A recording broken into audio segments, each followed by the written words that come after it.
Olá, sejam bem-vindos a mais um Porão Cast. Estou aqui com 2 convidados especiais. Vou pedir para vocês se apresentarem, por favor. Antes de tudo, muito obrigada por terem aceitado o convite. Vamos primeiro.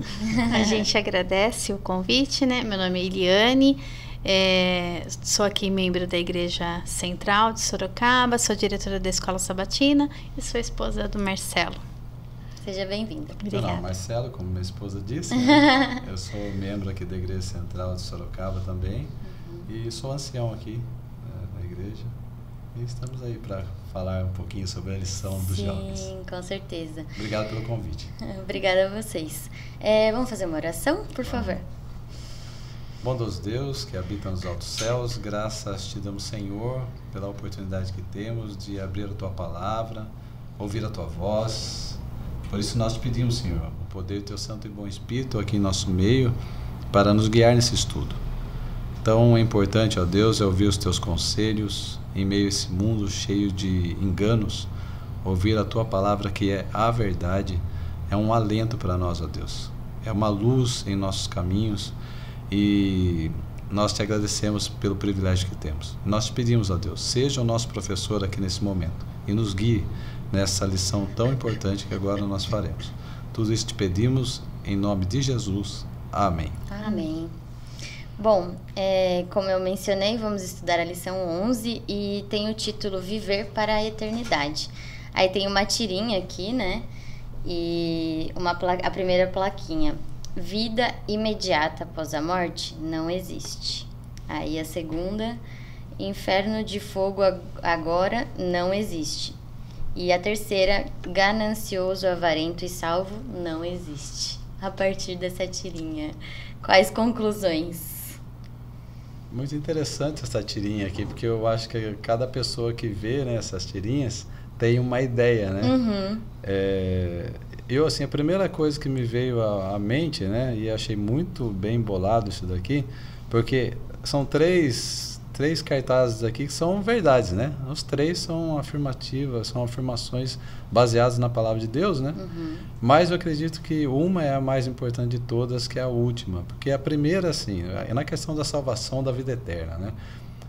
Vida imediata após a morte não existe, é uma verdade. Sim. Né? Mas uma pessoa pode não crer nisso e ser salva. A segunda também, inferno de fogo agora não existe, é verdade. Mas haverá muitas pessoas que estarão no céu salvos sem conhecer essa verdade. Uhum. Agora a última não, ganancioso, avarento e salvo não existe, né? E salvo não existe, porque realmente, né, são características que não condizem com um cristão, com aquelas pessoas que almejam o céu. Uhum. Eu lembrei muito do meu avô, chamado Zé Pereira. Ele não conheci porque ele faleceu antes de eu nascer. Uhum. Mas minha mãe falou que foi o homem mais bondoso que ela conheceu na vida dela. E a mulher mais bondosa foi a mãe dela. E o meu avô era o sogro da minha mãe. Uhum. E uma vez ela conta que ele tinha uma vendinha lá, ele era muito pobre e tinha algumas coisinhas só. Uma pessoa levou uma comprinha no mês passado. E no mês seguinte foi até lá de novo comprar mais algumas coisas. Uhum. E ele pegou e vendeu de novo fiado. A primeira vez vendeu fiado e a segunda de novo. E minha mãe virou para ele: "Ô, seu Zé, mas não é essa pessoa que comprou e não pagou o mês passado?" Ele falou: "É." Falei: "O senhor vendeu de novo para ela?" Falou assim: "Sim, se ela não pagar, Deus paga." Olha. Ele era uma pessoa católica, fervorosa. Uhum. Do ponto de vista bíblico, eu acho que ele não cria nessas 2 primeiras tirinhas aqui, né? Mas ele era uma pessoa que vivia a terceira. E eu tenho muita fé que eu vou encontrá-lo no céu, porque ele vivia, como Paulo disse, na segunda luz que ele recebeu. Com certeza. Né? Então, é muito interessante. Essa tirinha me fez lembrar dele. Então, a lição do trimestre inteiro, né, da lição dos jovens, ela está tratando sobre o tema de parábolas, né? Uhum. E a lição 11, ela vem aí com essa introdução aí, tanto das tirinhas, como também aqui na lição de domingo, falando de serviço, porque ela vai tratar de uma parábola específica sobre essa questão da generosidade, da questão de cuidar do próximo, do amor ao próximo, né? Uhum. Então aqui, no início, na introdução aqui da lição, sobre a vida e serviço, conta aqui a história de uma menina, preciso aqui olhar o nome, é a Amy Carmichael, né? E ela é uma menina, assim, que era de uma família boa, né? Uma família de condições financeiras mais interessante, né? E ela tem a oportunidade um dia, ainda quando criança, de passear com a mãe dela numa cidade chamada Belfast, né? E daí lá ela vai comer num lugar de um restaurante legal, bonito, diferente, né? E ela vê uma menina mendiga, né? Que tá ali na janela, olhando, assim, encosta o narizinho sujo, né? Desejando a comida ali também. E aquilo ficou guardado na memória dessa criança, né? Sim. E ela colocou como um objetivo ali, colocou até um bilhetinho ali e tal, para a vida dela, de que ela queria ajudar os pobres, fazer o bem, né? Então esse é o objetivo de vida dela, e ela busca esse objetivo na vida adulta, né? Sim. Então ela quando ela cresce, ela ajuda aqui criando um tabernáculo para as meninas pobres, né? Chamado tabernáculo de lata, né? Para as meninas que as pessoas chamavam de chales, né? Porque eram meninas pobres que não tinham roupas quentinhas, e no frio elas cobriam a cabeça com chales, né? E essas meninas eram discriminadas porque marcava, né, que elas eram pobres. Então ela faz um lugar especial, e mais tarde ela vai morar na Índia. Ela consegue fazer um projeto ali para tirar as crianças de prostituição, né? Então ela vive uma vida de serviço, né? É essa que é a verdade, né?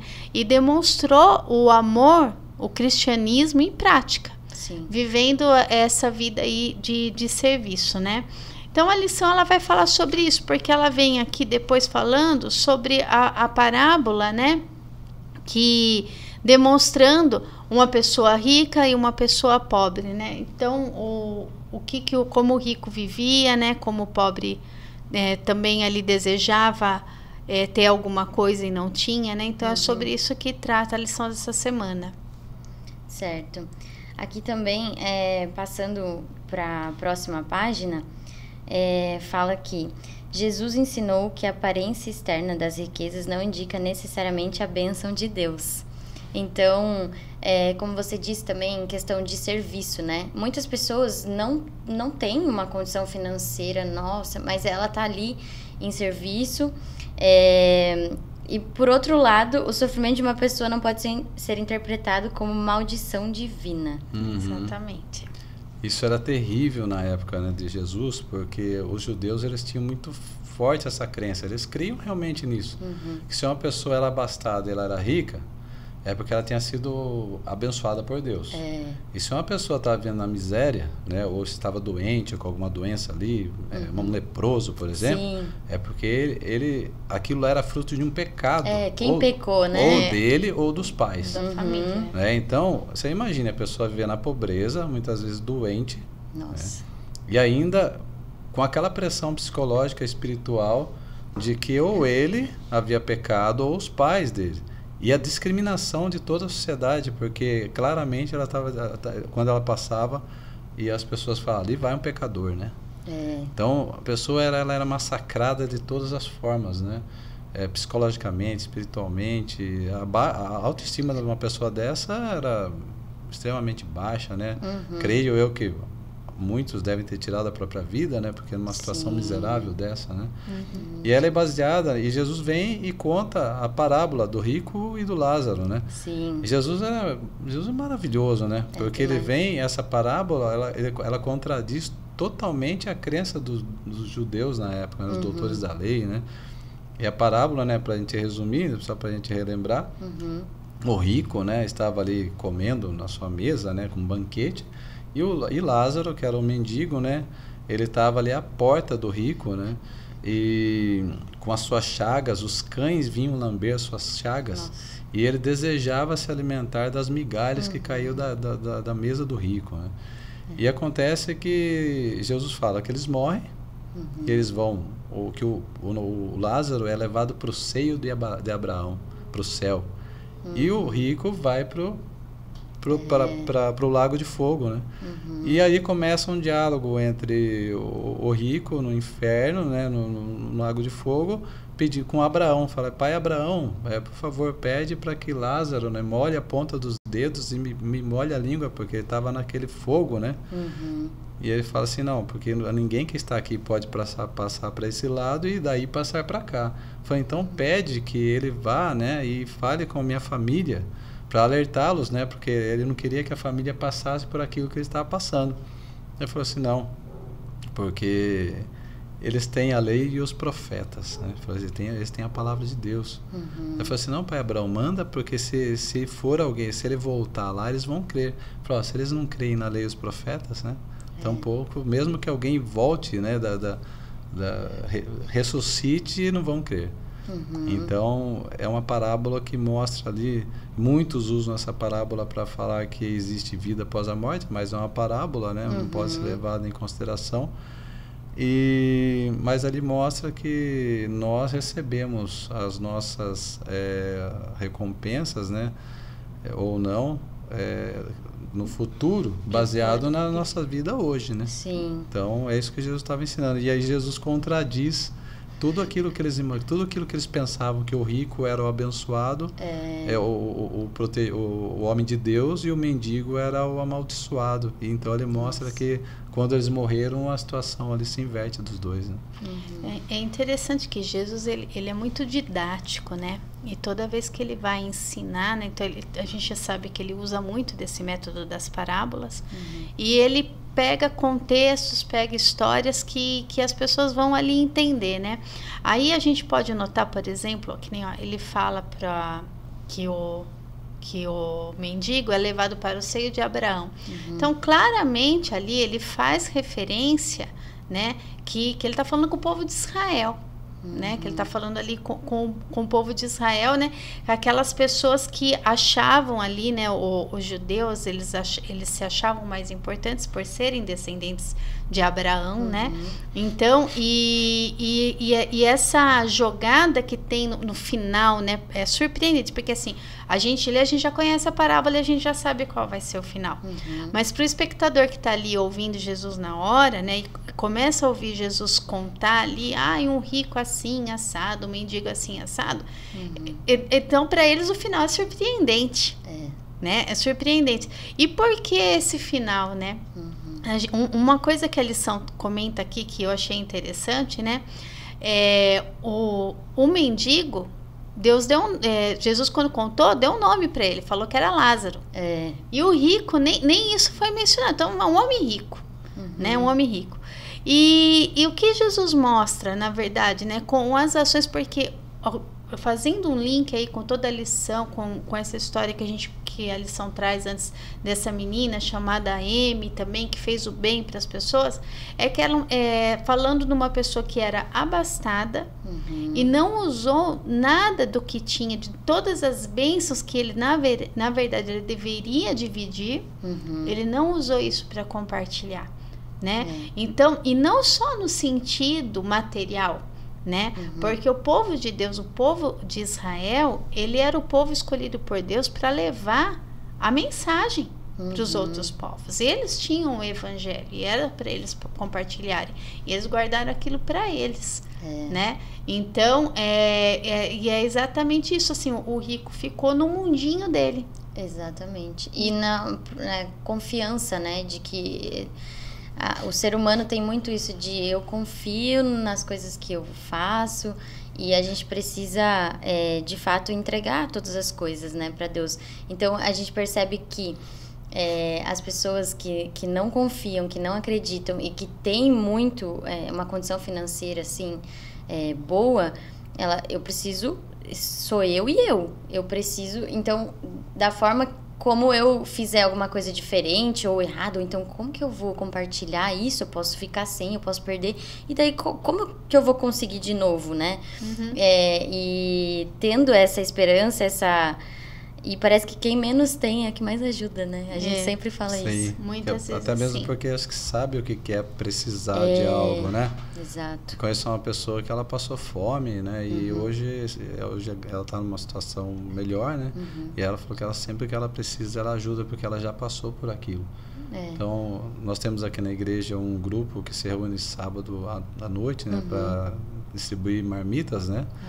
E ela já ajudou, ela falou assim, poxa, eu sei o que é isso, né? Então eu quero dar minha ajuda, minha contribuição para que essas pessoas na rua possam ter um alimento, né? No dia, né? E falam também o que a gente passa é onde a gente vai ajudar, né? O outro. Então, Exatamente. Muitas vezes Deus permite algumas situações na nossa vida para que lá na frente a gente possa ajudar outras pessoas que vão passar pelas mesmas coisas. Sim. Né? Exatamente. Mas você vê que assim, a questão também né, não às vezes a gente falando ali do rico, que no fim ele sofre todas aquelas consequências pelas escolhas dele, né? É importante a gente ressaltar que o problema, na verdade, não está exatamente na riqueza, né? O problema está onde nós deixamos, onde nós guardamos o nosso tesouro, né? Então, a gente tem exemplos na Bíblia, de várias pessoas que eram prósperas. O próprio Abraão, né? Que está ali. A gente tinha Jó, né? Que era próspero. E são pessoas que viveram com riqueza, com fartura, enquanto estavam aqui na Terra, mas ainda assim foram fiéis a Deus. Sim. E eram pessoas que compartilhavam as suas bênçãos, né, materiais. Então, a questão aqui não é uma questão também só o rico, porque ele é abastado, então ele vai se perder por conta disso. Não é. Pode ser uma pessoa pobre que ela deposita tudo que ela construiu, por menor que seja, mas aquilo ali é um Deus na vida dela, ela pode se perder também, né? Exatamente. É o amor ao dinheiro. Né? O amor, exatamente. As coisas materiais, né? Sim. Aqui tem uma perguntinha que fala, a riqueza pode ser uma desvantagem? Por quê? O que vocês acham? Acho que depende muito da pessoa, né? Eu acredito que tem muitas pessoas que, creio eu, que pela misericórdia de Deus nunca vão ter dinheiro. Porque se tivessem, isso poderia causar perdição. E como assim pode ter pobres avarentos? Sim, pobres, como né? ela mencionou. Às vezes a pessoa não tem quase nada, mas aquilo que tem, sabe? É como se fosse tudo na vida dela, né? É o coração, né? E uma pessoa pode ter muito dinheiro, mas e saber lidar com aquilo, né? Mas eu acredito sim que acho que talvez para a maioria das pessoas lidar com dinheiro, com fama, né? Você vê, por exemplo, jogador de futebol, né? É difícil você vê que a grande maioria eles acabam muitas vezes se perdendo aí na administração da própria vida, se tornam o próprio Deus, né? Porque muitos têm muito dinheiro ainda muito jovens. Então, às vezes o jogador que tinha pouco dinheiro, né? Sai de família bem humilde, mas de repente se vê ganhando milhões do dia para a noite, né? E toda aquela fama. Então, eu acho que é nesse sentido, né? Você lidar com tanto dinheiro, com tanta fama, com tanto assédio, né? E como não deixar isso subir para sua cabeça e olhar para o reino de Deus, e Jesus vem e fala, né, para a gente acumular riquezas lá no céu e não aqui, né? Porque você vê, o Silvio Santos, né, uma pessoa tão amada nesse país, né, um homem que construiu a sua fortuna do nada, e é uma pessoa que morreu, né? Toda a fortuna que ele construiu, todo o estúdio lá do SBT, tá aí, né?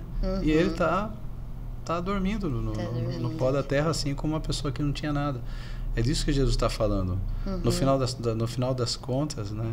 Como disse Salomão, no final da sua vida, né? De tudo que se pode aprender nesse mundo teme a Deus e guarde seus mandamentos. Porque esse é o dever de todo homem. E ele foi o homem mais sábio e riquíssimo, né? E ele fala, no final de tudo, teme a Deus e guarde seus mandamentos, porque tudo é correr atrás do vento, né? Vaidade, né? Vaidade. Aqui também fala, Abraão era rico, mas tinha um coração voltado para as pessoas necessitadas. Sua vida de fé forneceu um exemplo que Israel, em geral, não conseguiu seguir. Sim. Exatamente. Exatamente. Então, né, o ponto principal da parábola, né, como a gente já tinha comentado, realmente são as suas escolhas que você faz aqui na Terra, né? Então, né, sempre enfatizando, né, que se trata de uma parábola, até o Marcelo, ele mencionou aqui Eclesiastes, né?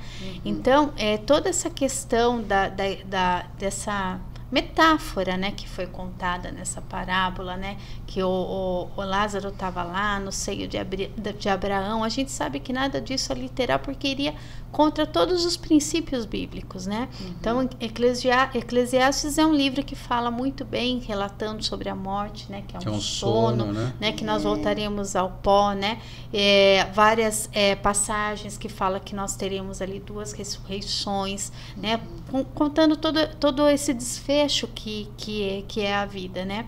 Mas o que a gente vive hoje, o que a gente decide hoje, né? As nossas escolhas é que vão determinar como seremos selados, né? Qual será o nosso destino? É através daquilo que fazemos hoje, porque as obras nos acompanham, né? Com certeza. Então, elas nos acompanham. O que a gente faz vai refletir na nossa vida eterna, com certeza, né? Sim, e o que a gente recebe de Deus também, o que a gente faz com isso, como a gente faz, né?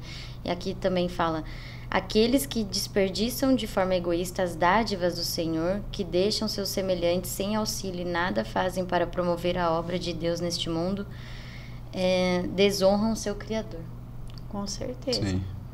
Porque, na verdade, nós somos chamados para testemunhar de Cristo. Sim. Né? Sermos ser o seguidor de Cristo é refletir a glória de Deus na nossa vida, né?